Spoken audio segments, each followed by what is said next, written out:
é isso. Está com você a palavra, obrigado. Eu te pergunto no final. Beleza, beleza. Obrigado. Então, pessoal, boa tarde a todo mundo, né, quem está aí participando nesse nosso bate-papo de hoje. Tá?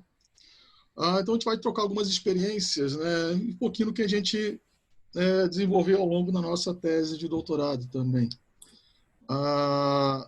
Como o Lúcio falou, o título da tese, a gente trabalhou com microparasitas eucariotos, né, que o foco do nosso laboratório lá em Belém, no laboratório de pesquisa Carlos Azevedo, que é o coordenado pelo professor Edilson Matos, é trabalhar com 3 grandes grupos, né? Os apicomplexos, mixozoários e microsporídeos, certo? Daí microparasitas eucariotos, tá?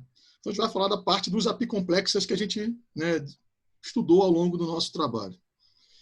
Para começar isso, vamos fazer uma pequena visão geral, né, que a gente conhece em relação a esses apicomplexos associados a peixe. Eu vou dar foco, né, principalmente aos grupos, né, que a gente se relacionou mais, se desenvolveu mais. Tá?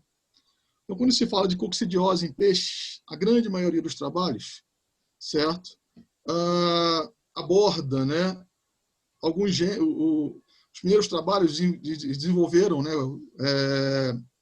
trabalharam com eimérias, certo? E a partir do gênero eimérias, alguns outros gêneros começaram a ser desmembrados. Nós temos os caliptosporas, né? Hoje em dia, por exemplo, nós temos 5 espécies de caliptospora que têm informação genética sobre elas, né? Tem duas espécies ainda que não têm informação genética qualquer colocada sobre elas.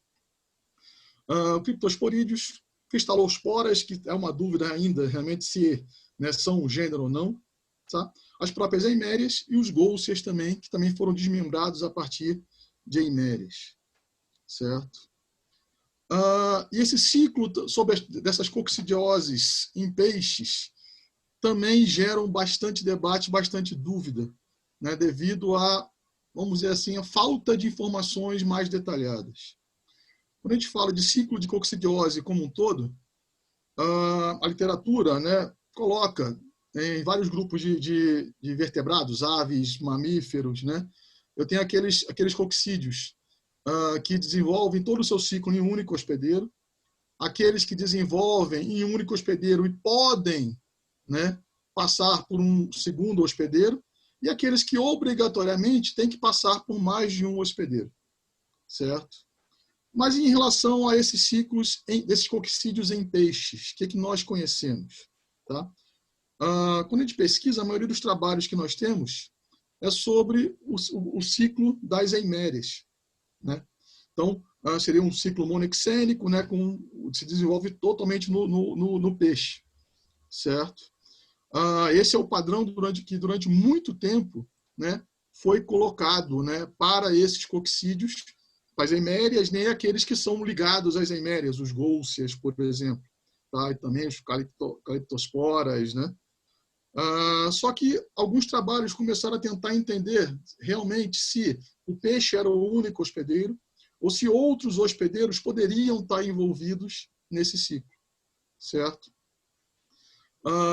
Por exemplo, né, o Luke, em 92, fez, né, um estudo muito bacana em relação ao ciclo de vida da gôucea panótica, né, todas as fases do desenvolvimento, né, no trato digestivo do hospedeiro, tá? E mostrou que ele era semelhante à eiméria, né, um ciclo se desenvolvia no peixe. Outros trabalhos posteriormente começaram a testar em laboratório a possibilidade de invertebrados poderem fazer parte, né, do ciclo desses parasitas, certo? Por exemplo, nesse primeiro trabalho aqui, né, eles contaminaram oligoquetas com Gôucea carpelli, tá? E averiguaram que no intestino desses oligoquetas, eles encontraram, né, os merozoítos viáveis para contaminar o peixe, certo? A mesma coisa nesse segundo trabalho, tá? No trabalho de 90 ou de 91. Então, começaram a apontar de que oligoquetas, por exemplo, poderiam fazer parte, né, poderiam ser hospedeiros, né, ligados ao ciclo de alguns desses coccídeos que se relacionam com o peixe. Tá? A mesma coisa foi abordada em relação ao ciclo do Calyptospora.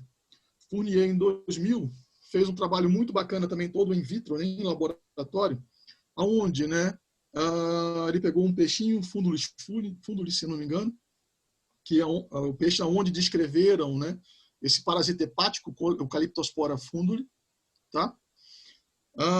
E a partir, né, do fígado contaminado com os esporocistos do Calyptospora funduli, tá?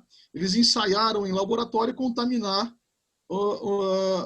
camarões da mesma bacia hidrográfica, certo? Então, eles alimentavam o camarão com fígado de peixe que tinha o Calyptospora e faziam observação se esse Calyptospora iria desenvolver o ciclo no camarão. E acharam, né, no intestino do camarão, os merozoítos, certo? Para completar o ciclo, eles alimentaram peixes não contaminados com, né, carcaças de camarões que estavam contaminados, tá? E o ciclo conseguiu se fechar, certo? Tanto que até acompanhando, né, o ciclo do parasita no peixe, eles encontraram esses merozoítos no sangue periférico também, de alguns exemplares que foram contaminados comendo o camarão, tá? Então, nesse trabalho, ele mostrou que é viável pensar que, né, esses crustáceos podem fazer parte do ciclo desses Calyptosporas, certo? Tendo a interação, né, deles dos crustáceos com peixe, mantendo o ciclo da parasitose. A grande questão é tudo que nós temos dessa informação, nesse sentido, em relação tanto à transmissão desses parasitas por anelídeos ou por crustáceos para os peixes, são experimentos em laboratório, tá? Em campo, não tem nada coletado, nada concretamente levantado, certo? Alguns ensaios foram feitos, né, mas não se conseguiu fechar o ciclo no ambiente natural desse parasita. O que nós temos, por enquanto, é a possibilidade de que tanto anelídeos quanto crustáceos podem, né, fazer parte do ciclo do Calyptospora, da Eimeria, da Golse, certo? É uma questão que está em aberto, que tem que ser investigada, tá? A nível de Brasil, né, o que nós temos? Tá? Fazendo um levantamento rápido, vamos discutir principalmente em cima de Calyptospora e Golse, né? Então, se a gente pegar, né, os trabalhos publicados sobre esses dois gêneros de coccídeos em peixes no Brasil, a gente vai ter mais ou menos isso aqui. Isso aqui são onde nós temos, né, coletas de material que foi identificado a nível de espécie. Tá? Dando um zoom aqui, nós temos basicamente 4 espécies de Calyptospora que foram descritos ocorrendo no Brasil, no território brasileiro. Certo?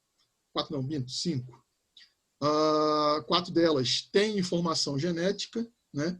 O Serra-Salme, o Espinosa, o Gonzaguensis e o Paranaíde, né? Eles têm informação de biologia molecular, tá?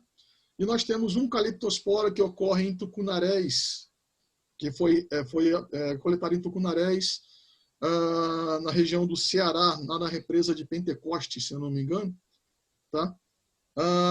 Que foi denominado, né, Calyptospora tucunarensis, né? Só que foi feita só a descrição com ultraestrutura e morfologia. Não existe BM feito dessa amostra, certo? Então nós temos aí, né, estados da região norte e nordeste com Calyptosporas identificados até a nível de espécie. Se nós ampliarmos essa questão para o gênero, né, tanto o gênero Calyptospora quanto para o gênero Golse, a gente vai ampliar um pouquinho mais para a região do Amazonas, né, uma série de coletas feitas aqui na região, né, de Belém, cidades próximas a Belém, tá? E na região de São Paulo também, nós temos lá, né, alguns artigos descrevendo o Calyptospora SP na represa de Três Marias.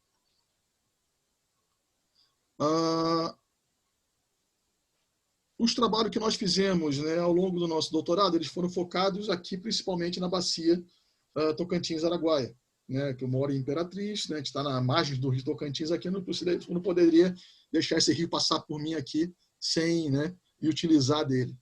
Tá? Então, eu iniciei o doutorado em 2016, terminei agora em 2020. E nesse período, nós coletamos uma série de peixes, fizemos uma série de coletas e identificamos uma série da presença de coccídeos, em alguns desses peixes. Em linhas gerais, num levantamento de coletas feitas entre 2016 e 2019, estou falando de aproximadamente 250 espécimes de peixes que foram coletados, tá?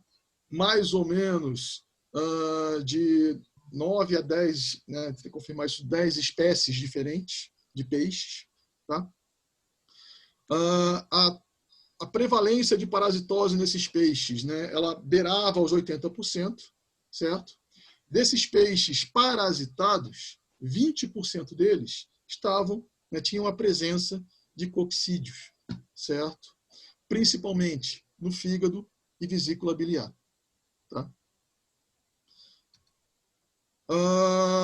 Desses peixes parasitados por coccídeos, a grande maioria deles eram characiformes, certo?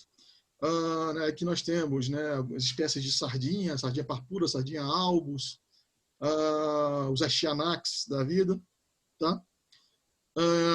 Em segundo lugar, nós temos os perciformes, principalmente ciclídeos, tá? E alguns siluriformes também, o mandi, duas espécies de mandi diferentes que tinham a presença de coccídeos, principalmente, como falei, no fígado. Tá? Desses peixes, a gente pode ilustrar alguns aqui. Por exemplo, nós temos aqui o Astyanax, com a presença do Calyptospora no fígado dele, no tecido hepático. Moencausia, também muito frequente a presença de Calyptospora no tecido hepático e vesícula biliar dele. Algumas espécies de piau, também nós temos a presença do vacúolo parasitóforo desses Calyptosporas lá no tecido hepático. E nós temos os ciclídeos, algumas espécies de cará, certo? E algumas espécies também de tucunarés, certo? Todos a presença marcante de Calyptospora no fígado e, eventualmente, na vesícula biliar. Então, a partir dessas coletas feitas em Imperatriz, nós publicamos 2 trabalhos descrevendo 2 espécies, feitas em Imperatriz não, na região aqui tocantina. Nós publicamos 2 trabalhos descrevendo 2 espécies novas para o gênero Calyptospora. O primeiro foi esse trabalho aqui, publicado no Journal of Eukaryotic Microbiology, onde nós discutimos a morfologia e filogenia do Calyptospora paranaídige, certo? Parasitando o tecido hepático de uma espécie de tucunaré, o Cycla picti, tá? Também chamado de tucunaré azul. Esse camarada aqui foi o segundo parasita que eu achei em peixe aqui na região. O primeiro foi para um trabalhinho rápido, para um congresso que a gente fez, que foi num cará, aqui numa lagoa aqui de Imperatriz mesmo. E depois que a gente, conversando com o professor Edilson em relação a fazer o projeto do doutorado, a gente fez algumas coletas pilotos no Lago do Estreito, da hidrelétrica de Estreito, e coletamos o tucunaré, que era muito frequente, é muito frequente no lago, e eu achei esse Calyptospora no fígado dele, certo? Então, vamos dizer assim, que ele que me colocou no caminho, dessa parasitologia em peixes, vamos dizer assim. Tá? Então, os peixes que geraram esse artigo foram coletados na cidade de Estreito, tá? Uma cidade que faz divisa entre Maranhão e Tocantins, certo? Até uma curiosidade, esse termo que a gente usou para o epiteto específico, paranaídige, é o termo indígena para o povoado que deu origem para a cidade de Estreito. Tá? Em tupi quer dizer rio estreito. Certo? Acho que vale. Eu gostei muito pensei muito em elogiar a cidade, nomeando esse parasita. Certo? Então, as coletas foram realizadas no lago da usina hidrelétrica de Estreito, tá? A última hidrelétrica construída aqui na bacia do Rio Tocantins, certo? E o peixe, né, era o tucunaré azul, ou cica piquiti, que é um peixe nativo da bacia Araguaia-Tocantins. Ele já está em outras bacias hidrográficas atualmente, mas ele é nativo da bacia Araguaia-Tocantins. E é uma espécie de peixe que foi identificada e descrita em 2006. Né? Uma espécie que já existe há muito tempo aqui, mas foi descrita, vamos dizer, recentemente, há 14 anos atrás só. Então, aí está o nosso Calyptospora, né, que nós identificamos a presença dele no tecido hepático desse Cichla piquiti. Tá? Grandes vacúolos parasitóforos, né, com os oocistos aqui. Tá? E dentro dos oocistos, 4 esporocistos que seguiam, né, o padrão periforme, né, que é o padrão mais típico dos Calyptosporas. Uma coisa interessante, nos peixes que eram parasitados, nós normalmente tínhamos essa visão aqui, né? Um grande número de vacúolos parasitóforos ocupando boa parte do parênquima hepático do peixe, certo? Então, a parasitemia era muito intensa naqueles peixes que estavam com Calyptospora. Normalmente, o padrão era esse. Teve até alguns peixes que, pela estimativa, ele tinha mais parasita do que fígado, né? Nesse artigo, né, nós conseguimos trabalhar também com microscopia eletrônica de varredura. Isso foi muito legal para a gente poder, né, caracterizar a topografia externa, né, desse esporocisto. Tá? A gente vê aqui o corpo principal do esporocisto, o prolongamento posterior, que é uma característica dos Calyptospora, na maioria deles, né, e os esporopódios acaptados, certo? Se estendendo, né, aqui ao longo do corpo do esporocisto. Tá? Uma coisa legal, né, na discussão, o padrão morfométrico, as medidas dele, né, não batiam com nenhum Calyptospora descrito. Tá? Então a gente fez a varredura para ver a topografia externa desses esporocistos e a gente conseguiu descartar que poderia ser, né, um Calyptospora serrasalme, por exemplo, ou um spinosa, em relação ao padrão desses esporopódios aqui, certo? Porque no padrão, do Calyptospora serrasalme e spinosa, normalmente esses esporopódios eles vão até a região mediana, né, do corpo do esporo. No Calyptospora paranaide, ele vai até mais ou menos 2/3 do corpo do esporo, sempre. Tá? A gente brincou um pouquinho com os dados morfométricos, né, comparando a morfometria deles. Né? Uma preocupação nossa era, nós achamos esse Calyptospora aqui num tucunaré, certo? Não foi no Cyclocelaris, onde eles descreveram o Calyptospora tucunarensis. Tá? E esse Calyptospora tucunarensis não tinha biologia molecular feita dele. Eu até entrei em contato com os autores, né, com o Molnar, ele foi muito camarada respondendo, dando algumas dicas. Não tinham esse material para fazer biologia molecular. Então a gente comparou a morfologia, a morfometria desses esporocistos e dos oocistos. Tá? E o padrão do Calyptospora tucunarensis era bem divergente desse novo Calyptospora que nós achamos também numa espécie de tucunaré. Certo? Então essa comparação morfométrica junto com junto com a biologia molecular, né, nos permitiu ter certeza, né, de que esse Calyptospora paranaide que foi descrito, né, realmente era uma espécie nova, certo? Foi a sexta espécie nova para o gênero Calyptospora descrita no mundo, certo? E a 4ª espécie, né, descrita no Brasil. Tá? Esse artigo a gente começou a trabalhar em cima dele, né, foi em 2016, as primeiras coletas. Né? Mas até a gente conseguir ajustar a biologia molecular, a gente pegou o trabalho do Ipsi, por exemplo, que fez uma discussão do gênero Calyptospora, usamos ele como base, pegamos os primers que ele recomendou, usou. Só que nós tivemos muito trabalho na hora de ajustar, né, os protocolos para a biologia molecular, certo? A gente repetiu muitos PCRs para conseguir um melhor ajuste e conseguir uma amplificação suficiente para a gente poder usar para a discussão filogenética. Né? Não foi fácil.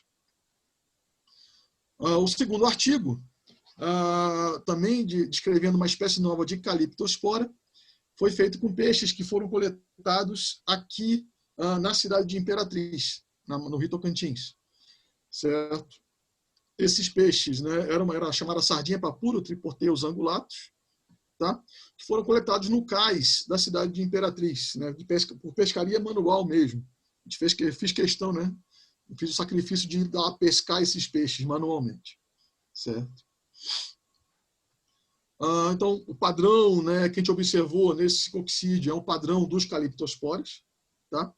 A grande maioria das vezes ele estava parasitando somente fígado, em alguns exemplares ele estava presente tanto no fígado quanto na vesícula biliar, certo?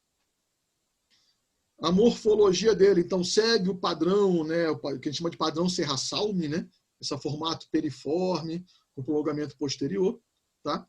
Esse material a gente não conseguiu fazer a eletrônica dele, para poder observar o padrão, né, dos esporopódios direitinho, mas a visão que a gente tinha na microscopia de luz e usando o DIC, dava para ter uma ideia de que ele chegava, né, um pouco depois da região mediana dos esporos também. Os esporopódios desciam um pouco mais, né, da região mediana do esporocisto. Tá? A gente trabalhou a histologia dele também. Uma curiosidade bem bacana, nesse Caliptospora, que a gente foi nomeado Caliptospora gonzaguensis, o epiteto específico foi em homenagem a um dos professores que foi fundador do curso de biologia aqui em Imperatriz, o professor Robson Gonzaga. Né? Esse Caliptospora, né, normalmente ele forma esses vacúolos parasitóforos associados sempre ao tecido vascular do fígado, sempre em volta, né, ou bem colado no tecido vascular. Tá? Diferente do Paranaide. Aqui essa imagem mais colorida, né, é do Caliptospora paranaide. Você vê, né, os vacúolos parasitóforos ao longo de todo o parênquima hepático. E aqui, no Caliptospora gonzaguensis, ele está sempre associado ao vaso sanguíneo. Sempre. A gente não coletou nenhum peixe que tivesse com ele que tinha um padrão diferente disso. Olha, tia, é o pai dessa menina dando aula. Filogenia, certo? Também, né, a gente conseguiu, usando o protocolo que a gente já tinha ajustado, né, para o primeiro Caliptospora, foi um pouquinho mais fácil, né, lidar com ele aqui. A gente conseguiu, né, tanto comparando a morfometria quanto a biologia, usando a biologia molecular, ver que realmente se tratava de uma espécie nova, né? Então, a 7ª espécie no mundo, né, de Caliptospora, do gênero Caliptospora, certo? E a 5ª brasileira, a 5ª ocorrendo em peixes do Brasil. Tá? E falando um pouquinho da bacia amazônica, né, de o que nós conhecemos sobre esses coccídeos aí na bacia amazônica. Tá? Aí vamos usar um pouquinho, né, informações que nós temos, foram produzidas ao longo do trabalho da equipe, né, tanto do Laboratório de Pesquisa Carlos Azevedo, da UFRA, quanto do Laboratório de Pesquisa Dilson Matos, da UFPA. Certo? Quando eu comecei o doutorado, em 2016, aquela fase inicial, a gente tem os créditos a ser cumpridos, né? Então eu passava muito mais tempo em Belém do que em Imperatriz. E as minhas coletas eram de Imperatriz, né? Então no começo, no primeiro ano e meio, né, eu quase não fiz coletas aqui na região de Imperatriz. Passava muito tempo em Belém e, como eu sou meio inquieto, a gente começou a ver o que a gente podia fazer, né? O que tinha lá em Belém para a gente poder trabalhar, para a gente poder ir fazer, certo? Uma coisa que eu achei interessante é que o Laboratório de Pesquisa Carlos Azevedo, que é coordenado pelo professor Edilson Matos, né, eles estão já há muitos anos, né, trabalhando com parasitas em peixe, coletando material, trabalhando com histologia. Né? Há algum tempo atrás começaram a fazer a biologia molecular também, lá em Belém, né, mas eles coletavam já anteriormente e trabalhavam em parceria com o pessoal da Universidade do Porto, lá em Portugal. Então eles tinham uns cadernos históricos lá, né, onde os encadernados com as coletas realizadas para biologia molecular, tá, em vários anos. Então eu peguei, né, esses cadernos de coletas de material para biologia molecular feitas entre 2011 e 2017 e compilei esse material, certo? E dei uma brincada, né, com esses dados, certo? Então, aí a equipe, né, do laboratório do professor Edilson Matos, certo? A gente trabalhou junto lá esses anos todos, né? A gente trabalha juntos ainda. Eu terminei o doutorado, mas não estou desligado do laboratório. O Edilson vai ter que me aturar muito tempo ainda. Não, Edilson? Então, brincando um pouquinho com esses dados, né? Eu estou falando aqui de mais ou menos, né, quase 900 amostras coletadas para a biologia molecular, né? 900 amostras de tecido de peixe parasitado coletado para a biologia molecular. Tá? Olhando anualmente, a gente vai ver, né, que nos primeiros anos, 2011 e 2012, eu tinha uma proporção maior de apicomplexas coletados, né? De 2013 para frente, essa proporção ficou variando lá entre 10% e 20%, ficou flutuando entre 10% e 20%. Numa visão geral, nesses 7 anos de amostragem, a gente tem, né, 11% do material coletado sendo de coccidídeos, certo? Desses 11%, eu tenho principalmente, em primeiro lugar, lá os caliptosporas, certo? Os gôlcias, né, sendo representando 7%, e eu tenho ainda 21% do material que foi identificado somente como coccídeo, certo? Então aqui eu posso ser eméria, posso ser gôlcia, provavelmente não é caliptospora. Caliptospora tem um padrão morfológico bem distinto que é fácil separar eles, certo? Quando você vê algum esporocisto, né, em formação ou formado. A grande maioria deles você consegue identificar. Então, eu ouso dizer, por exemplo, que esses 21% aqui de coccídeos podem ser lá emérias, gôlcias, ou outros grupos semelhantes, né, ao padrão eméria ali, próximo ao padrão eméria. Tá? Em relação aos peixes, onde esses foram coletados, principalmente, né, em perciformes, certo? Em segundo lugar, os siluriformes, né, os bagrídeos e outras espécies de bagres aí, que são comuns aí, comumente capturados e comercializados na região de Belém, em Belém e adjacências aí. Tá? E desse material, pessoal, certo? Desses coccídeos que já foram coletados ali, né, o único que foi identificado até o momento a nível de espécie foi um gôlcia, né, que foi descrito em um peixe ornamental, né, bastante comum aí na várzea do rio Guamá, certo? Na verdade, né, esse gôlcia ele foi primeiramente relatado, né, na dissertação da Rebeca Araújo, que fez um mestrado com Edilson lá no programa de aquicultura e recursos aquatropicais, também lá em Belém, certo? Só que ela não chegou a nível de espécie, não identificou, não fez biologia molecular, né? E nós pegamos esse material e processamos esse material, né? Também não foi fácil, né, conseguir ajustar os parâmetros do PCR para conseguir funcionar, né, amplificação direitinho a nível que a gente pudesse discutir a filogenia, certo? Então, o peixe é esse, né, o peixe chamado peixe borboleta, certo? É um peixe que chega a 3, 4 centímetros no máximo, mas eles são pequenos peixes, que estão comuns lá na várzea do Guamá. Tá? Eles foram capturados lá na várzea da Ufra. Né? Esse menino lindo jogando tarrafa aí sou eu, né? Esse quase um modelo, o Alain Delonge, como dizem. Tá? E esses coccídeos estavam presentes no trato digestivo, principalmente estômago, tá? E formas maduras dos esporocistos a gente observava no intestino, tá? Que é o corte histológico, né, do estômago, tá? Mostrando, né, a presença dos vacúolos parasitóforos para a formação, vai dar origem, né, aos esporocistos, o desenvolvimento. E aqui são já os esporocistos quase maduros presentes no intestino. Tá?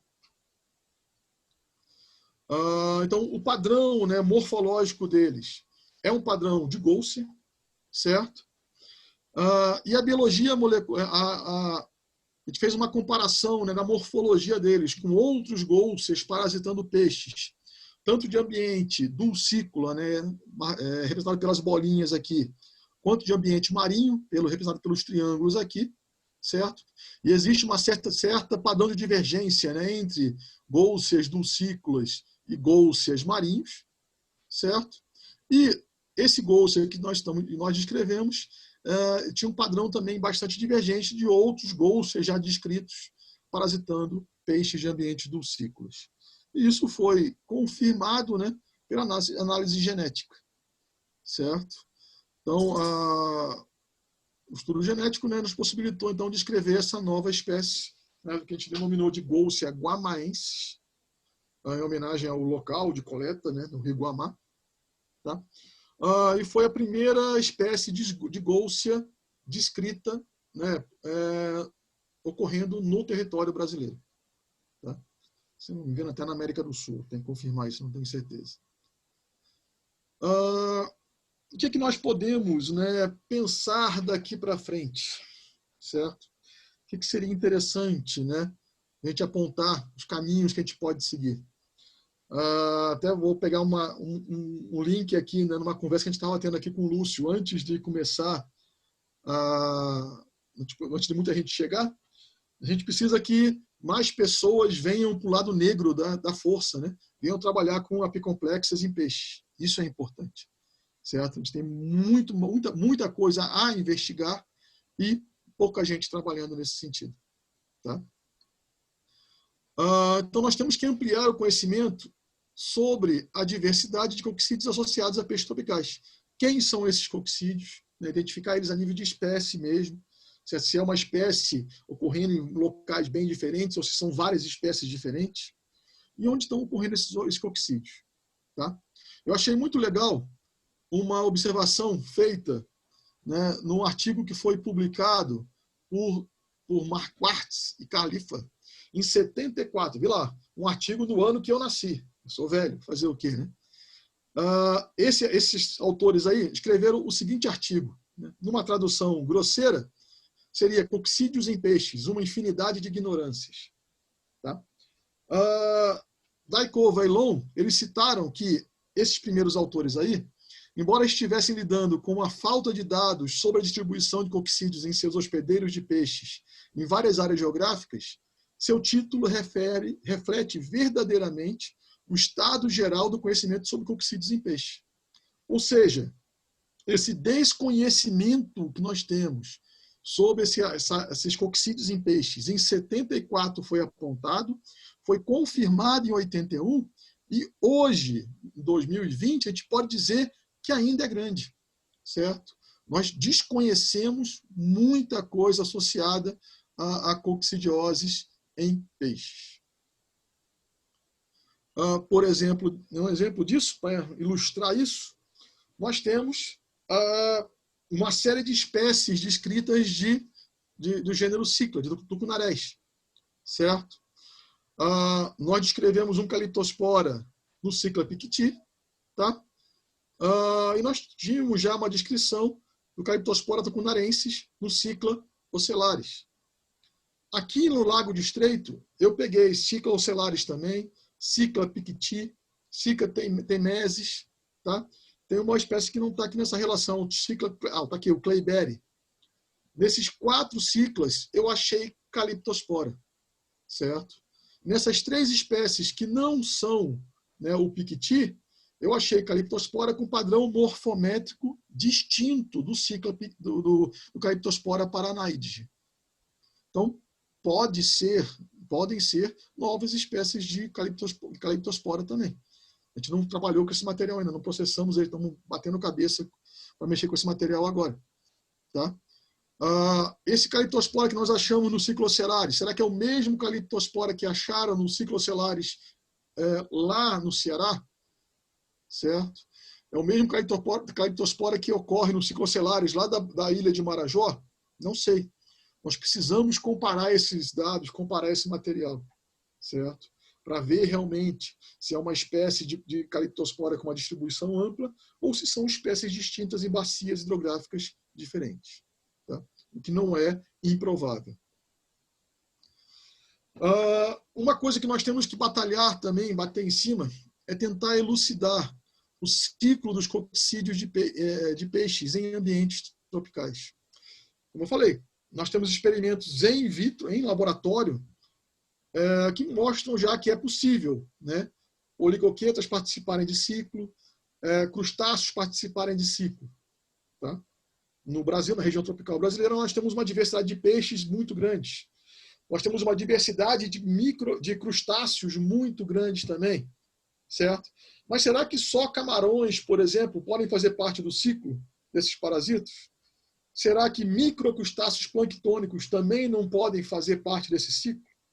Tá? Essa é uma pergunta que nós temos que tentar responder também, tentar entender. Né? Essa é uma das questões que agora que eu retornei para a minha universidade, né?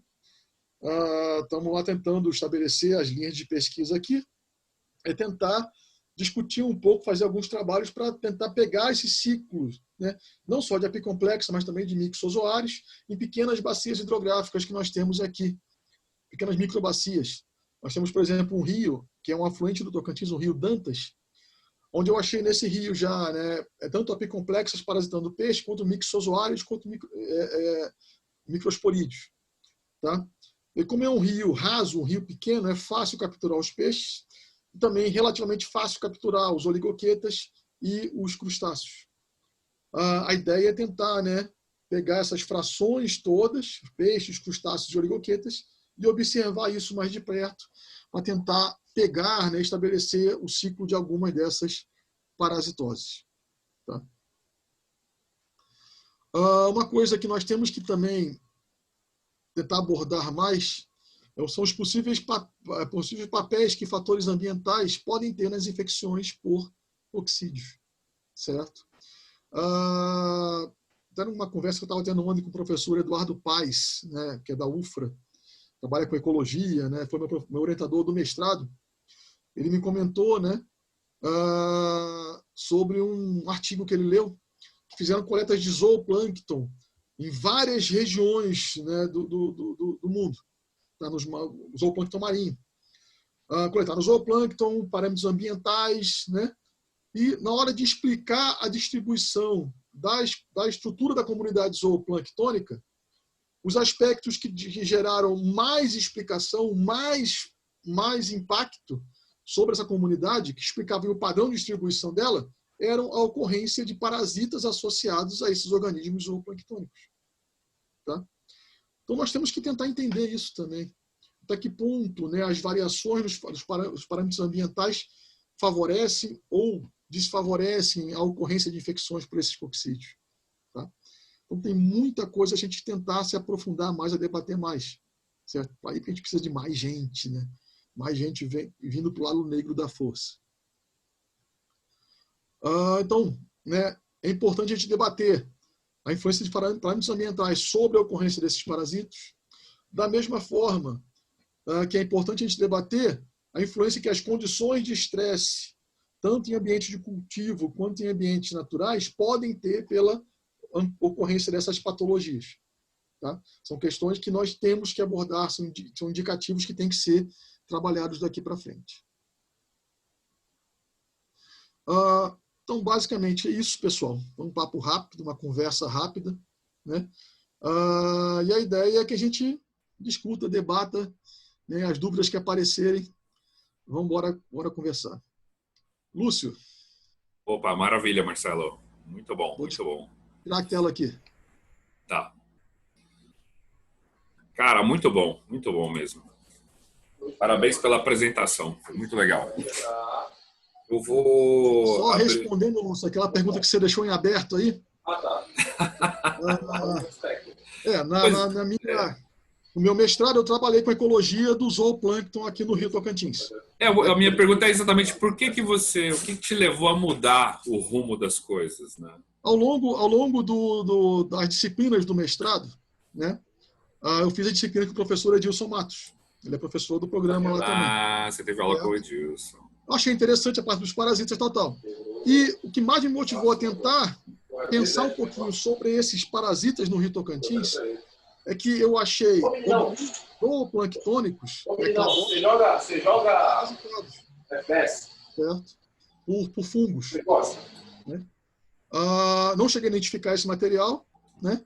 Mas me despertou o interesse em entender melhor, né, a ecologia desses parasitas no Rio Tocantins. Aí daí que eu terminei o mestrado, a gente conversei com o Edilson, ele topou a gente trabalhar nesse sentido, se enveredar nessa parte de parasitologia aqui, associada a esses peixes. Você foi pescado pelo professor Edilson, rapaz. Foi, rapaz. Cadê o professor Edilson? Está aqui? Achei. Professor Edilson, o canto da sereia, rapaz. Aperte seu nome aqui. Tá bom. Eu vou pedir para vocês se inscreverem para fazer as perguntas com o Marcelo. Maíra, tá muito alto o outro vídeo seu, o áudio. Vai ficar Fone, muito né? alto. Eu imagino. Ele tá captando muito alto a outra apresentação, não sei o que é. Deixa eu ver, na verdade, deixa eu me transfigurar no local onde eu estou e aí fica mais fácil. Tá bom. Eu vou mutar você aqui só um pouquinho, mas aí você abre de novo. Tranquilo, pode ir. Tá. Marina Pessoa quer perguntar para você. A Marina Pessoa é uma pessoa que está sendo cooptada pelo lado da força aí. Ela tá interessada. Ela é veterinária, né? Trabalhou com... Pois é, ela trabalhou com hemogregarinas de quelônio, né? E ela tá ali na disposição de desbravar esse caminho dos peixes aí. Marina, quer perguntar? Pergunta para ele, por favor. Você tá com o microfone fechado. Abriu agora? Abriu. Pode falar, por favor. Primeiro, parabéns pela apresentação. Realmente, como eu estava falando para o Lúcio, cativou mais ainda a área. Deu uma instigada. Como é que eu posso falar? Essas áreas meio... Eu não sei como é que eu tenho que entrar aqui. Novas, né? Instiga a pesquisa e eu adoro essa parte de pesquisa. Então, uma curiosidade que eu fiquei é sobre os protocolos da molecular, né? Você falou que não tinha nada descrito, que vocês tiveram que trabalhar em cima disso. Esses protocolos, vocês conseguiram descrever em algum local, publicar? Os primes mesmo, vocês bolaram ou como é que foi feito? Na verdade, toda a parte de genética foi feita no laboratório de genética aplicada, lá da UFRA, né, que é coordenado pelo meu co-orientador, o professor Igor Ramoy.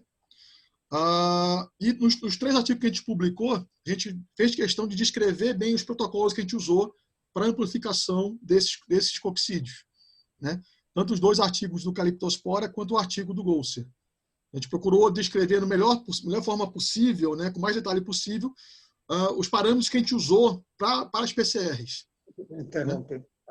É um problema que a gente teve. Né? O artigo, por exemplo, tem lá os parâmetros da PCR, uma vez você seguindo exatamente aqueles parâmetros, pode não funcionar para o teu material. Aí vem a questão de pegar a manha de fazer os ajustes. Né? Repetir o PCR, variar a temperatura de anelamento. O Diego, que está aqui assistindo também, né? Trabalha lá com a gente também, lá, o Edilson e com o Igor, ele lida com isso quase que diariamente, batendo cabeça para ajustar esses parâmetros desses PCRs. É justamente um problema que a gente tem nesse ajuste, né? Eu trabalhei com a PCR com as hemogregarinas de tartaruga e a gente realmente teve bastante trabalho, tanto que teve bicho que a gente não conseguiu identificar justamente por conta desses parâmetros. E é realmente bem interessante quando a gente vê trabalhos que descrevem realmente como que é feito, porque muitos dos trabalhos, eles mesmo que ocultam, né, essa parte. Como é que eu posso? Pois é importante sempre deixar claro isso, para poder quem vem aí atrás, né, poder pegar isso aí e usar como base. Assim como eu usei como base o trabalho do Ips, trabalhou com filogenia dos Calyptosporas, né, comecei baseando com ele e ajustei. Aí quem aqui para frente pode pegar os 2 trabalhos, comparar e criar um novo ajuste para o seu material. Né? Essa questão de trabalhar com esse material genético não é fácil, é muito trabalhoso. Certo? Realmente é trabalhoso. Nós tivemos a sorte, né, de ter disponibilidade de material, de espaço lá na UFRA, o professor Igor Amoy, e todo o apoio que ele podia dar nesse sentido também, nas orientações nesse sentido. A gente discutia qual a melhor temperatura que vamos testar. Né? Quando você tem um termociclador que pode trabalhar lá com o gradiente de temperatura é melhor, fica um pouco mais fácil, né? Mas é trabalhoso, mas é gratificante quando você vê lá uma sequência que conseguiu lá chegar aos 1.500, 1.800 pares de base, né? Nós trabalhamos sempre com... esse material que a gente trabalhou foi com Gene 18S, né? Que é o que a gente normalmente trabalha com esses grupos de parasitas, que a gente trabalha lá com o professor Edilson e com o Igor. E é trabalhoso, mas não é impossível de ser feito. Certo? Requer um pouquinho de dedicação, mas né, nada que a gente vivendo algum dia no laboratório de genética a gente não consiga desenrolar. Marcelo? Quer que eu pegue? Lúcio. Pode falar, chefe, pode falar. Tá. Professor Edilson. Eu gostaria de lembrar que esses trabalhos com a biologia molecular começaram com os caliptospora num trabalho publicado em 2012, com o professor Wips, e que tiveram vários autores que eu tive a felicidade de fazer parte também com o professor Azevedo. Então, esse material de 2012 é que deu margem a gente começar a trabalhar com a biologia molecular. Então, essa professora que está solicitando, depois, Marcelo, passa para ela esse documento do IPS de 2012, que aí começou. Eu gostaria também de comunicar, e o Marcelo esqueceu, que esse trabalho recebeu agora em 2020, deve estar envergonhado, uma menção honrosa, porque ficou entre os 10 trabalhos mais publicados no ano de 2018 e 2019. E agora nós acabamos de receber este mês do ResistGate, que já estão sendo um dos trabalhos mais requisitados, com 200 requisições feitas atualmente com esse trabalho do Calyptospora paranaense. Marcelo é entusiasta, espero que ele tenha uma bela viagem na pesquisa daqui para frente e que ele também não vai me perder de vista, porque eu sempre vou ficar trabalhando no calcanhar dele também. Obrigado a vocês. Qualquer dúvida, o Marcelo ou eu estamos à disposição de vocês. Obrigado, Lúcio. Obrigado, professor Edilson. Obrigado. Isso aqui, para quem não conhece, enfim, a gente tem muitas pessoas que são de outros lugares aqui, enfim, cabe uma menção importante. O professor Edilson Matos, ele tem um professor, ele tem uma trajetória com os protozoários, assim, que é uma das... Eu na verdade, fui conhecê-lo muito mais tarde, assim. E aí que eu tive conta do tamanho da produção, que eu estava muito nas hemogregarinas, né? Então, e o professor Edilson ficava com outros grupos também, né? E aí que eu vi o tamanho, assim, da produção de protozoários parasitos, assim, e trabalhando com uma linha que quase ninguém fazia no Brasil, que era de ultraestrutura ainda, quer dizer, era uma riqueza, assim, enfim. Então, é uma pessoa muito importante. E muito com organismos aquáticos, basicamente com aquáticos, né, professor Edilson? Somente com aquáticos. Sempre foi com aquáticos, não? Sempre. Mas, numa fase inicial, vários outros daqui da Amazônia, eu trabalho particularmente com material da Amazônia. Sim. Uma vez ou outra eu posso trabalhar com algum material de algum outro estado. Mas, geralmente, dos estados da Amazônia que nós personificamos. E como a gente não pode saber tudo, nós passamos a trabalhar somente nesses 3 grandes grupos, que nos dá muita dor de cabeça. São os apicomplexos, os fungos e os fungos. Inclusive, Marcelo, tem artigos que, já que nesses crustáceos, como a dáfnia, eles estão presentes e podem ser transmissores também para os animais aquáticos. Interessante. Mas maravilha, obrigado. O professor Edilson é um dos... Enfim, não sei se eu gosto muito do termo, mas é um dos medalhões, é um dos marcos científicos da protozoologia de toda a região norte, assim, no Brasil, evidentemente. Né? Importante. Quero lembrar que eu só posso ser considerado isso se eu anexar que eu tive um grande, maravilhoso, espetacular pessoa, se chama Carlos Azevedo, da Universidade do Porto. A ele eu devo tudo, e ao professor Sérgio Carmona, de São Clemente, do Rio de Janeiro, que me orientaram e eu consegui aprender a trabalhar nessas 2 grandes áreas dos animais aquáticos. A eles eu devo isso. O Carlos Azevedo, só fazendo um parênteses, o Carlos Azevedo, ele é vivo ainda, professor Edilson? Ele é, como eles dizem lá em Portugal, reformado já há algum tempo, mas ele continua ativo lá na Universidade do Porto, no laboratório deles. Só que lá eles conseguem manter ainda um professor catedrático, que nós chamamos titulares aqui, presente na estrutura. Hoje em dia, no Brasil, já se faz isso. Eu, por exemplo, sou professor voluntário, eu não ganho nada da minha instituição, mas eu sou um professor efetivo voluntário da UFRA e da Universidade Federal do Pará e trabalho produzindo editais para trazer dinheiro para as instituições para que nós possamos desenvolver essa etapa da pesquisa. Genial, genial. Isso é... Não Graças estamos a Deus, precisando JK, não até se agora, afastou. mas porque teve uma vez ou outra que já quiseram me dar de pé na bunda e os diretores de reitores maravilhosamente me deixaram trabalhar lá ainda. Não, ainda bem, porque chega um determinado momento que o pessoal chega com aquela expulsatória, né? O cara ele expulsa o professor sênior e da noite pro dia, e aí rola aquela luta pelo espaço. Eu já vi isso acontecendo em alguns lugares que eu fiquei quando eu estava estudando, né? De foice, né?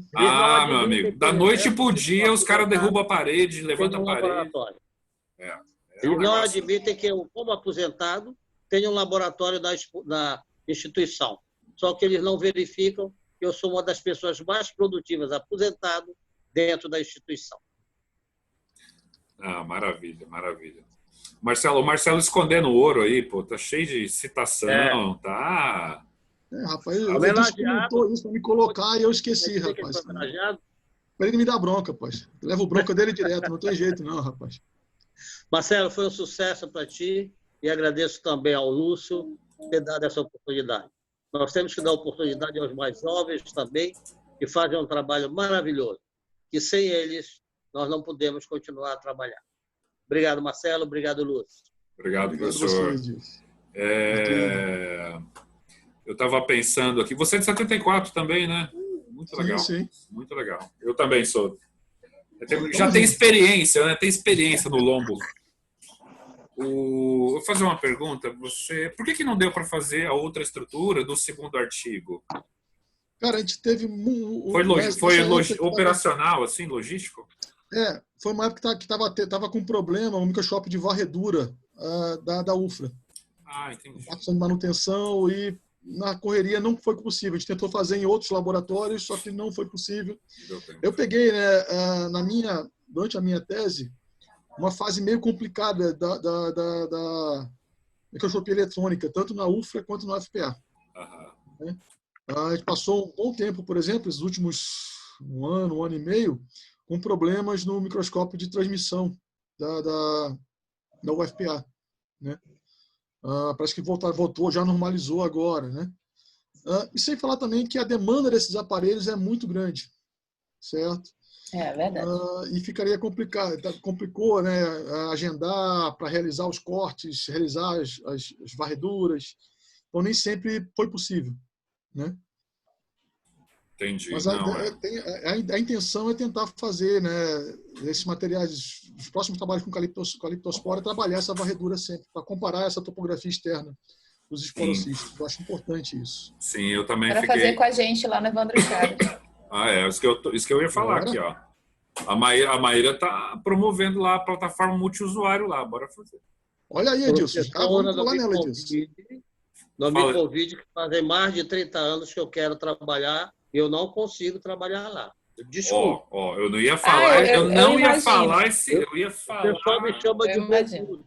Eu sou bocudo porque eu digo a Lançou o desafio agora, Maíra. Cuidado. Desafiado agora. Mas isso é uma coisa que começou, foi agora, recente, foi de 2019. Essa nova mudança do Instituto Evandro Chagas, inclusive a unidade de microscopia, para ser uma plataforma multiusuário. Só que ela ainda está em processo burocrático de como você acessar. Então, existe até onde eu entendi, existe um padrão, tipo, você insere o projeto, quais são os seus objetivos, até você chegar ao ponto que você marca especificamente. Mas burocracia, nós não trabalhamos com muita burocracia. Nós trabalhamos com atividades. Nós vamos ao campo, trabalhamos no laboratório e publicamos. Muita burocracia não resolve nada.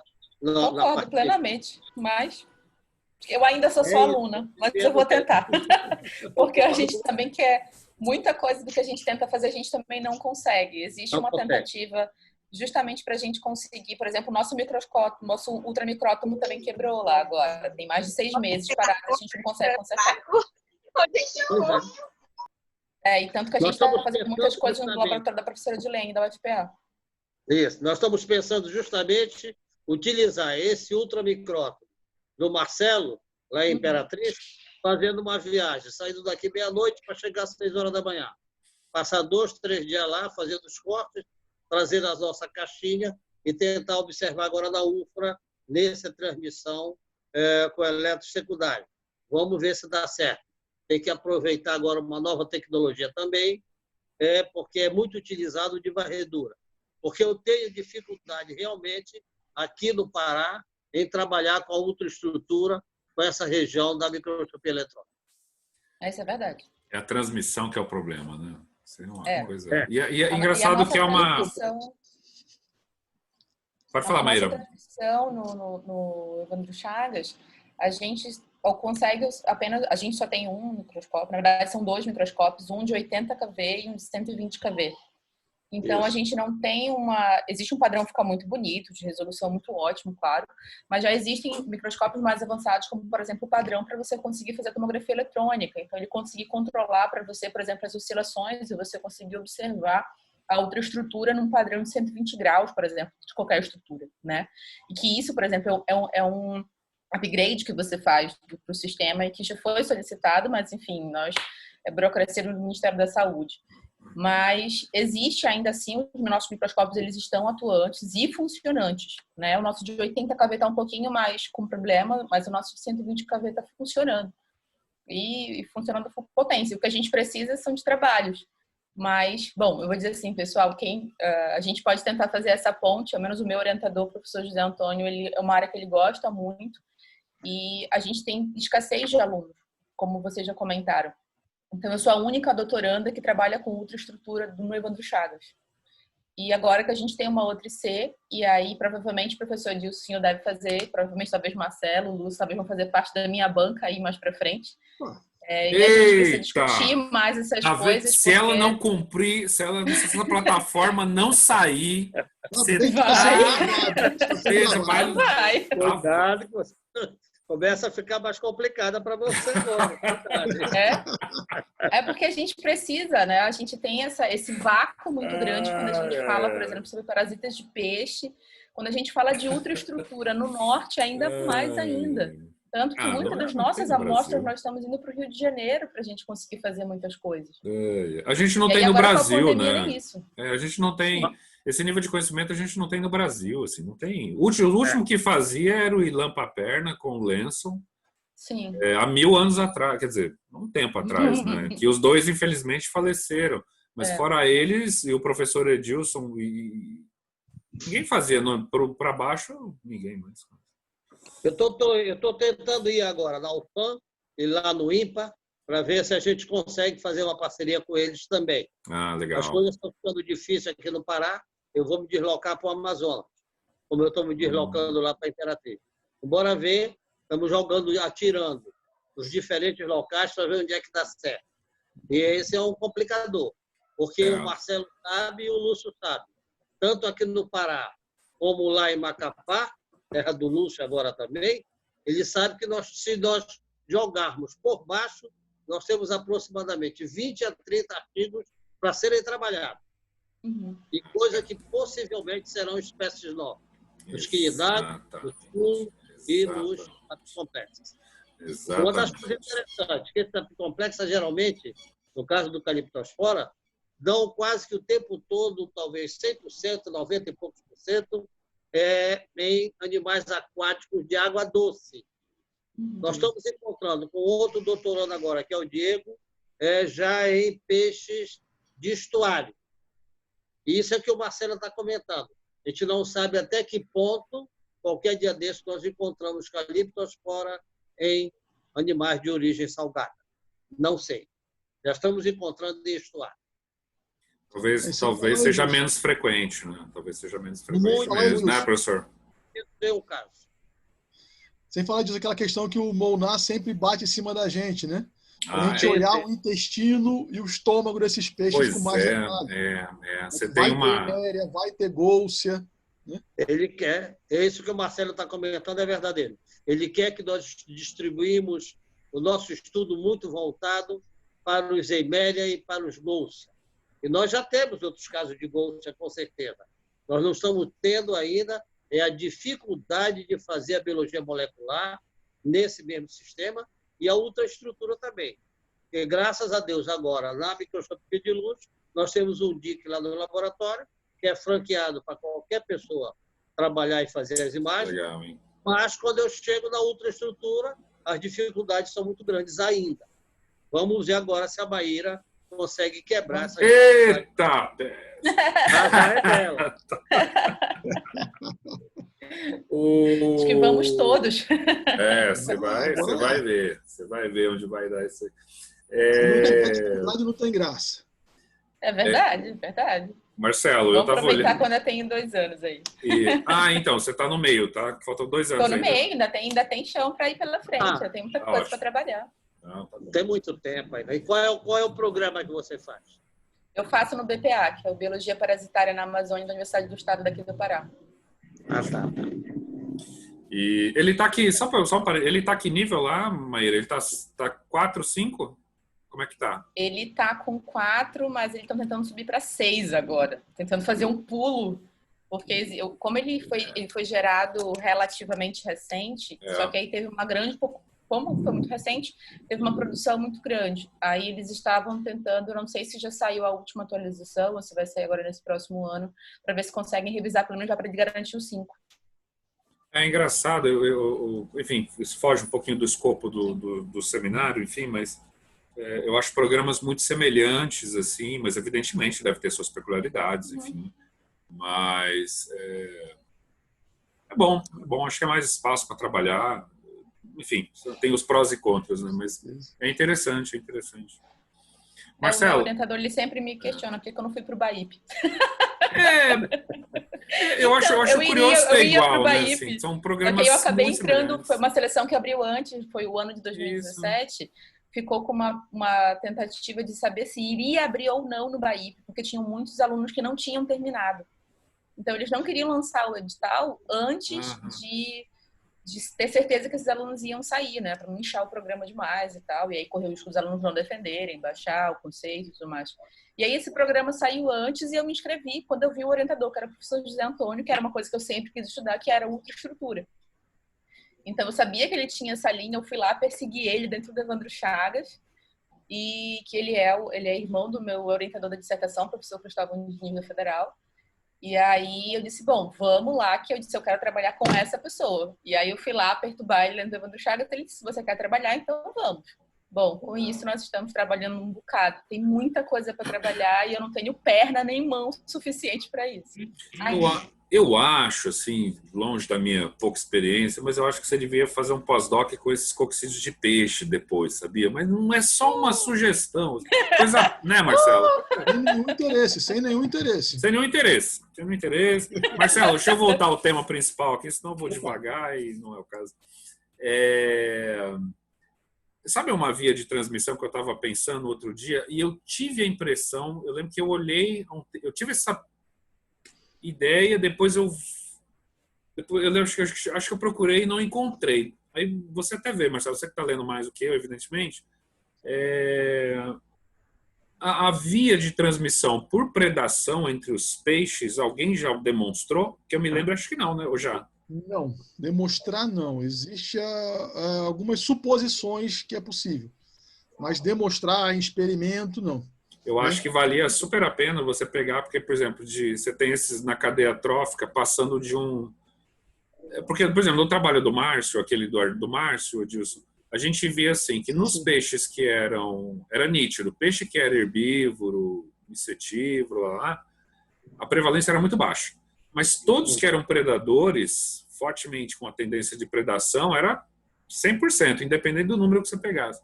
Aí me ocorreu isso, eu falei, cara, de repente esses peixes estão passando de um para o outro também via predação, sabia? Vale um experimento de laboratorial, evidentemente. Né? Sim, é interessante. Da mesma forma que você pode, por exemplo, tentar contaminar o camarão, alimentando ele com fígado do peixe contaminado, para tentar alimentar outro peixe com o fígado do peixe também e ver como é que dá o resultado. Eu achei um experimento assim tão simples que eu fiquei pensando por que não fizeram ainda, sabe? Na época, acho que me ocorreu isso. Porque é um experimento muito simples, né? Por exemplo, no caso, eu não sei se é interessante para vocês, mas, por exemplo, no caso da hemogregarina, da cirílice principalmente que eu estou passando, ela é transmitida por uma sanguessuga. Isso. Nós tentamos já fazer isso, Lúcio.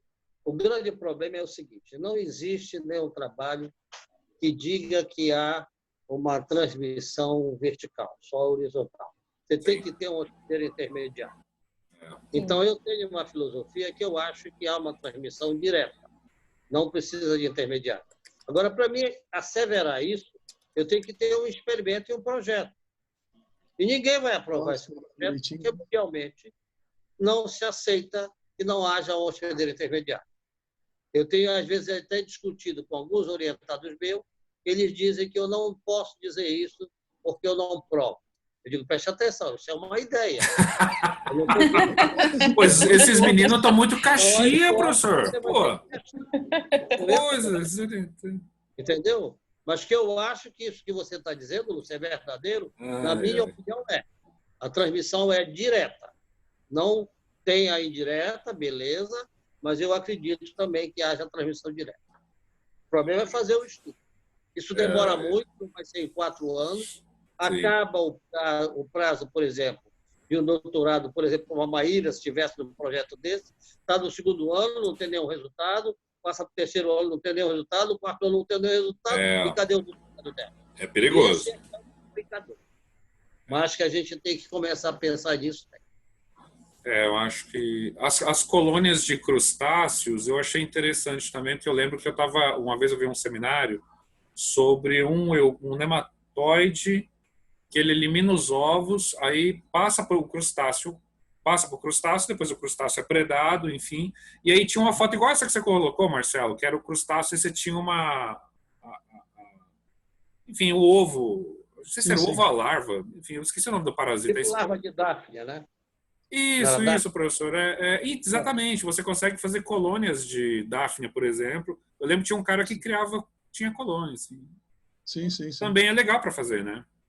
É possível. A ideia é de tentar criar esses protocolos experimentais e ter a estrutura para poder fazer isso. Ter o espaço, a estrutura para poder tentar fazer esses experimentos, né, no laboratório. A própria questão do camarão, eu lembro que isso me chamou a atenção pelo fato de que foi tudo feito nas condições lá da Flórida, naquela região ali da Flórida, que o Overstreet e o Solange lá, que eles fizeram na região com camarão, que é aquele camarão da região ali.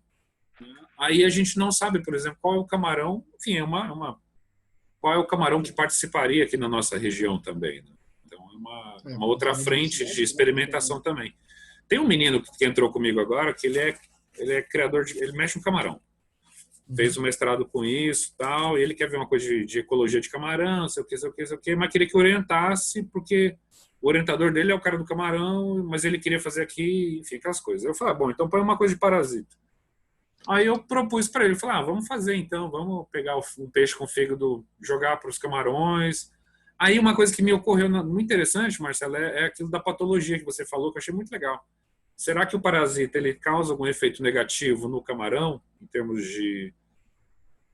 E a minha hipótese é que sim, porque toda vez que o parasita ele leva uma vantagem se ele baquear o camarão de maneira a facilitar que o camarão seja predado. Então você tem uma hipótese de história evolutiva que provavelmente você pode ter algum tipo de manipulação que deixar ele mais lesado para ele ser predado. Como acontece com toxoplasma, com camundongo, né, para o gato predar. Então é uma coisa que a gente está pensando em tentar. Eu acho que a gente tem que tentar, Marcelo, o professor disse, é isso mesmo, é tentar explorar bastante a questão dos ciclos, que é uma coisa que eu continuo sentindo muita falta, sabe? Mas é desafiador, né? É aquilo que você falou mesmo. Tentar fazer mais ciclo. Aqui em Imperatriz, por exemplo, eu tenho problema em relação ao espaço para trabalhar isso em laboratório. Então, temos séries com laboratórios aqui.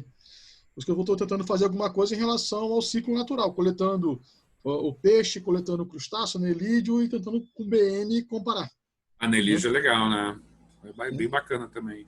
Eu basicamente também não tenho aqui, cara. Aí é uma questão, talvez ali juntar ali com a Marcela, Sim, sim. tem mais uma estrutura de aquários, né? Enfim, também. Enfim, que se o professor Dias estivesse mais perto era mais fácil, assim. Mas é bom que tem a Marcela também, né? E é uma ótima pessoa de lidar, um amor de pessoa. Daí para Belém é um pulo, rapaz. Se eu vou daqui para Belém, rapaz. Esse pulo tá complicado. Mas é legal, é legal. Deixa eu ver aqui mais o último que eu anotei. Transmissão por predação. Cara, é isso. Pessoal, vocês querem perguntar mais alguma coisa? Alguém? Cadê a Maíra? Oi, tô aqui. Vai lá, Maíra, manda bala. Eu achei super interessante, porque é uma das coisas que a gente tinha muita vontade de trabalhar no parasita em específico, além da ultraestrutura, né, a levar isso a abranger um pouco mais e explorar mais. E a gente tinha muita dificuldade, justamente, eu acho que foi como a Marina, em conseguir exatamente esses protocolos mais específicos, né? E aí a gente conseguia adaptar.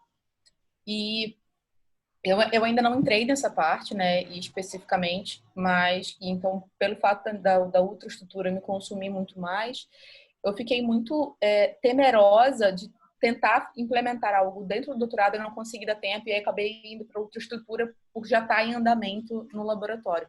Mas eu achei interessante que essa questão do caliptospora, pela questão morfológica externa, como vocês conseguiram mostrar através da microscopia eletrônica de varredura, ele ser muito único, né? Então, por exemplo, isso é uma das dificuldades que a gente está tendo, de certa forma, com o parasita que eu estou trabalhando, que ele apresenta estruturas que a gente nunca viu em nenhum outro tipo de parasita, tirando um toxoplasma. Então, eu fui olhando as tuas imagens, tá vendo? Para dar uma olhada e dizer, gente, tem que existir alguma outra coisa dentro dos coccídeos, de uma forma geral, que talvez seja mais específica. Só que aí foi quando tu me disseste da questão da dificuldade que vocês tiveram com a outra estrutura, né? Então, para identificar, de repente, coisas que seriam semelhantes dentro do filo, para a gente tentar discutir um pouquinho mais. Mas a gente vai conversar, Marcelo, em particular, para a gente discutir essas coisas. Vamos trocar as figurinhas e botar para andar os trabalhos. Sim, sim. Porque tem uma esses coccídeos, né, como o próprio Marcelo falou, assim, você tem uma diversidade. Outra coisa que eu lembrei agora, Marcelo, eu vi essa semana, eu recebi no Google Acadêmico no Alerta, saíram, um outro coccídeo que a gente tem que começar a explorar, que é a Cryptosporidium. Teve Sim. o da Una Ryan, né, que é editora da Parastorm Research e pesquisadora lá da Austrália. Ela saiu com dois, ela e um outro grupo. Um é de ave e o último agora é uma espécie nova de Cryptosporidium em peixe. E, de novo, no estômago. Isso é bem, bem legal. Mas é um outro grupinho também a ir atrás. Bem legal. É aquela questão que a gente tem que realmente obedecer o conselho do Mauna e olhar com mais detalhe, né? Estômago, intestino. O problema é que isso consome tempo de laboratório, né? Se eu olhar completamente todas as estruturas de um peixe, você fica quase uma manhã toda olhando um peixe só, né? Não, é complicado. O tamanho do peixe. Você tem que ter um cara para cada coisa, né? Para cada segmento. Esse é o desafio. A gente está indo bem com os caliptóspora também, tal. Tem encontrado. A gente achou agora em Jacundá, que é cicla, né? É o Crenicicla. Crenicicla. Dos peixes eu não entendo nada, assim. Jacundá tem. No Crenicicla, não sei qual que é o nome, assim, peixe da vida. Foi o Pedro até que pescou e achou. E precisa fazer molecular para ver se dá alguma coisa. Outro dia, tudo que você faz aqui da Serra Salme, né? Desde o trabalho do Márcio, tudo que você faz da Serra Salme.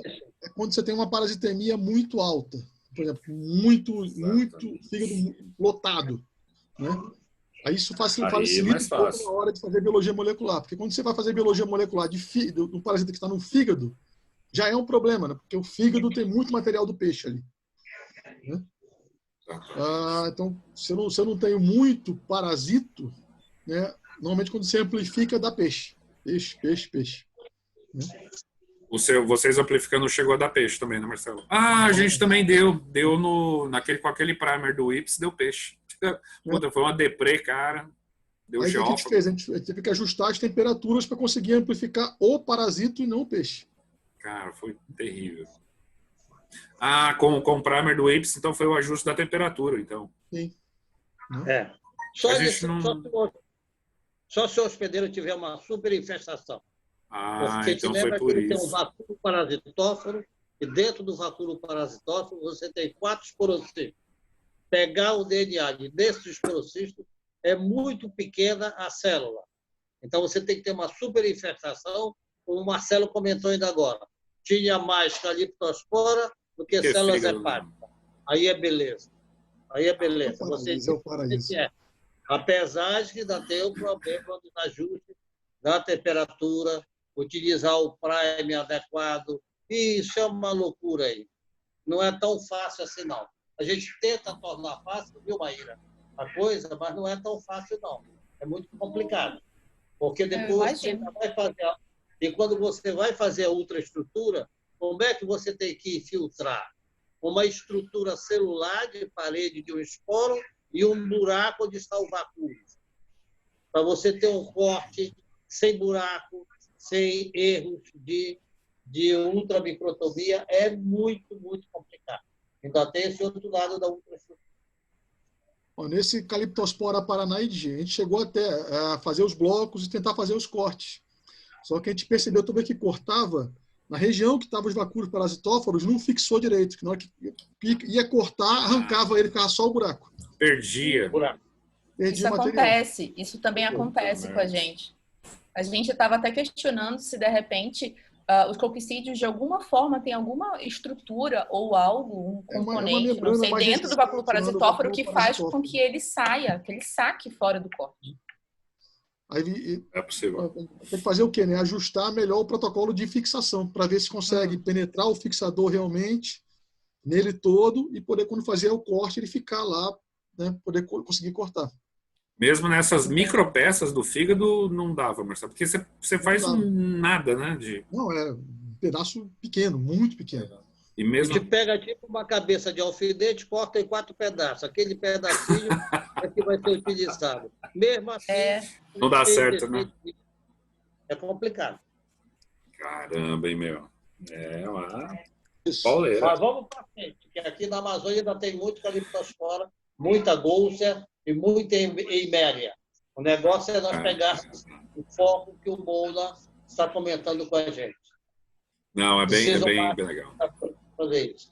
Precisa aproveitar essas palavras do professor Edilson e reforçar isso para vocês da audiência, que é isso que ele falou mesmo. A gente é um argumento que eu uso às vezes com os estudantes que você acaba encontrando, né, Marcelo, que é a questão, né, Edilson, que é o Lenson falava, eu tive com ele poucas vezes, assim, ele falava assim que no Amazonas você levanta uma pedra, você tem um parasita novo para cada pedra que você levanta.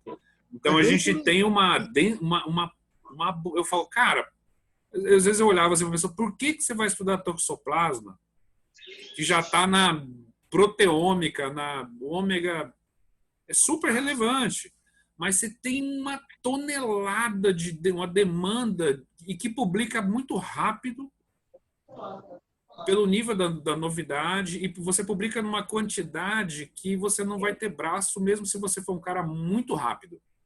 A demanda é grande. Né? Porque é muita demanda, publica muito rápido, e você consegue fazer uma quantidade de artigos, se você for muito bom, que você não vai dar conta, e vai ser estratosférico. Aí o cara fica lá na malária humana, fica lá na toxoplasmose, na leishmania, não sei das quantas. Aí eu sempre pego no pé dos caras e falo, cara, você quer ser assim, isso é uma outra provocação, né, Marcelo, para terminar agora. Você quer ser... Aí vai da motivação de cada um. Você quer ser o cara em alguma coisa, é uma coisa meio Steve Jobs, né? Ou você quer ser ninguém no meio do... Quem que é você no meio dos leishmaniólogos? Quem que é você no meio dos toxoplasma? Quem que é você no meio dos trypanosoma cruzi? Ninguém nunca vai te chamar para um congresso. Você nunca vai ser convidado, provavelmente. Não. A não ser que você esteja no Sudeste, com um grupo muito foda, apadrinhado. Agora, se você mergulhar nesses grupos, você vai ser uma referência, e não é no Brasil, né, professora Edilson? A gente não tem coccidiólogo no mundo mais, praticamente. No mundo. Nós temos coccídeos em crustáceos e coccídeos em molusco, que até hoje nunca ninguém conseguiu fazer a extração do DNA. Para te ver, no mundo inteiro, todo mundo querendo. E ele tem um aspecto zoonótico. Que no humano, se você comer muito e ele estiver infestado, você tem um quadro de diarreia, febre, vômito, etc. E aí? Nunca ninguém conseguiu fazer uma sequência desse material no mundo, até agora. Sim. Eu vi esse do bichinho que dá diarreia. Eu achei super interessante também. Muito legal. E outro dia eu estava vendo um coccídeo de polvo. O professor disparou ali. Muito bacana também, em polvo. Que existe uma sequência só. Muito legal. Teve uma sequência de um sapo, de um anfíbio, mas nós nunca conseguimos fazer essa modificação para molusco. Para molusco não se conseguiu, não. Não tem publicação. Não, é complicado. É um grande desafio e tem muita demanda, viu? Eu fico contente que vocês... Eu sempre procuro fazer uma provocação, exatamente como a professora Edilson falou, Marcelo também, que é para ver se a gente consegue recrutar. A gente tem uma demanda mundial, não é uma demanda nacional, não. É mundial. De coccídeos sanguíneos, coccídeos intestinais. Fala, Marcelo. Se a galera se interessa aí, né? Vamos embora lá. Aqui em Imperatriz tem uns alunos que estão querendo já enveredando para esse rumo aqui, né? Vamos botar esse povo interessado, botar na roda. Maravilha, maravilha. Obrigado. O Diego está parabenizando os seminários. Obrigado, Diego. O Diego é aluno seu, Edilson? Quem? Diego Tulosa, né? Diego é nosso doutorando. Ele deve estar saindo agora, acho que em outubro, mais ou menos, deve estar concluído o doutorado. Está na portinha. O Diego trabalhou com peixe também? Com proto? Com proto. De uma maneira geral, com quinidário e com mais quinidário. Eneguia, mixobolos, esferomixa, e tem esse gênero agora que nós já estamos há uns 6 meses aprovado numa revista e nada dela publicar. Nunca foi publicado no Brasil nem na América do Sul. E é um complicador. E com peixes interessantíssimos da região amazônica, em que a gente não pode, no momento, dizer enquanto não publicar. Por quê? Porque nós temos muitos colegas também de outras regiões que têm laboratórios muito competentes que estão vindo para a Amazônia coletam, vão, publicam e está acabado. E nós estamos ficando para trás. Era isso que as estruturas universitárias aqui da região norte deveriam observar. Uma interação maior entre nós, um projeto que envolvesse as universidades todas e que a gente pudesse trabalhar na Amazônia, material da Amazônia. E tem muita gente hoje em dia pegando o material da Amazônia, leva para fora dos estados da Amazônia, publica, e a Amazônia não tem absolutamente nenhum ganho nem nada. Nem providenciam uma nova aquisição de um microscópio eletrônico para uma outra unidade aqui das instituições. Esse que é o meu grande grito. Se nós não tivermos as instituições unidas, aqui na Amazônia nós não vamos ter nada para a Amazônia. Fica como uma colônia, fica uma colônia científica, né? Mas eu tenho que defender a minha região. Só fornecendo matéria-prima. Não, é uma colônia científica nos moldes de que o gringo vem, com todo respeito, evidentemente. Ele vem e leva e vai embora. É uma pena, isso precisa avançar. Mas, assim, eu não vejo muita... Eu sou pessimista, eu não vejo muita mudança nisso. Eu não vejo na gestão, pelo menos assim, na Unifap, eu vejo pouca visão estratégica. Faz 5 anos que eu estou aqui, eu não vejo isso, é uma pena. É uma pena. É uma pena, não vejo isso melhorando. Pelo menos daqui a 15 anos, talvez, não sei. Mas presta atenção, Lúcio, se nós que fazemos parte da estrutura, não tentarmos mostrar essa realidade, sim. Nós não vamos ter outros parceiros para nos ajudar a vencer. Sim. Então, eu não desisto. Eu continuo tentando trabalhar e mostrando que há uma importância muito grande para a Amazônia, mas dominado pelos amazônidas também, e pelo qualquer brasileiro que queira vir trabalhar aqui. Não há problema, mas nós queremos esse recurso para a Amazônia. Senão nós não vamos vir daqui nunca. Aí eu concordo contigo, nunca. E por último, pessoal, agora que eu lembrei, só para dar um toque, dá para sair o edital do... Pelo menos está encomendado, né? Para agora, para julho ainda, o edital Protaxa. Então, é uma boa para a gente, né, pensar. Bacana, bacana. Tá, sempre agora. Vamos ver se, de repente, a gente pode pensar em bolar alguma proposta para a formação de taxonomistas, né? Essa é a pegada, né? Vamos ver se... É isso. Pessoal, alguém quer falar mais alguma coisa? Só agradecer a você, Lúcio, parabenizá-lo, parabenizar Marcelo e todos os companheiros que estiveram assistindo mais essa etapa dos Apicomplexos. Meus parabéns a vocês. Pessoal, obrigado. Marcelo, super obrigado pela disposição de novo. Cara, quando eu encho o olho, assim, nossa, quando falar de Apicomplexo, a boca enche d'água, o olho brilha, assim. Eu adoro ver gente falando sobre. Cara, demais. Né, Eu fui no congresso da SBPZ em 2018, o último que eu fui. E, nossa, quando eu olhava, todo mundo só falando de toxoplasma. Eu digo, sim, tem muito mais do que isso. Eu era a única, único trabalho em 240 que tinham lá que não falava de toxoplasma. Eu fiquei, eu digo, que isso, pelo amor de Deus, existe muito mais do que isso, Jesus. Então, assim que, poxa, fiquei lá navegando no vazio, porque é muito chato, não tinha né? nem... Eu também, sempre foi assim. Triste. Nós temos um congresso de medicina tropical, que é a chancela do IEC, que era agora em 20, passou para 21. É uma boa oportunidade para nós apresentarmos essa área dos apicomplexos também. Vai ser agora, professor? Quando? Ano que vem, vai ser ano que vem. 2021. Tá. Porque foi adiado de 20 por causa da pandemia. Legal, vamos sim. Vai ser onde? Belém mesmo? Belém, no hangar. Se eu não me engano, legal. Estamos aí dentro. A gente pode fazer vamos fazer uma frente, como diz no Rio, vamos fazer um bonde do Apicomplexo. Vamos fazer. Importante. É importante marcar território assim, sabe? Sim. Né? Mas bem aí em Belém, estamos dentro. Estamos dentro. Tomar cerveja lá em Belém. É o jeito. Meus amigos, mais um, como diz o professor, vou parafrasear o professor, diz mais um capítulo Apicomplexo.